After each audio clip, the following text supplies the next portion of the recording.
आता पाहणार आहोत पुणे जिल्ह्यातल्या बातम्या। पुण्यात गणेश मिरवणुकीची सुरुवात सकाळी 7ला 100 गणेश मंडळांची भूमिका मानाचे गणपती लक्ष्मी रस्ता सोडतच नसल्याने इतर गणेश मंडळांचा निर्णय प्रशासनासमोर नवा पेच निर्माण। पुण्यातील भीमाशंकर मंदिरात भाविकांची मोठी गर्दी, दुसऱ्या श्रावणी सोमवार निमित्ताने भाविकांची दर्शनासाठी मोठी रांग। पिंपरी चिंचवडमधील शक्ती भक्ती चौक ते गोडाऊन चौक या ठिकाणी अनधिकृत पार्किंग करणारे बस चालक टेम्पो चालक यांचा आज गुलाब पुष्प देऊन उपहासात्मक सत्कार।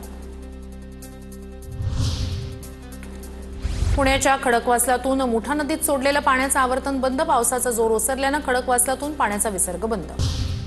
जमिनीच्या वादातून सख्ख्या भावाकडून मोठ्या भावाची हत्या, पुण्याच्या जेजुरी जवळच्या मावडीमधील घटना, 24 तासात गुन्हा उघड, आरोपी भावाला अटक।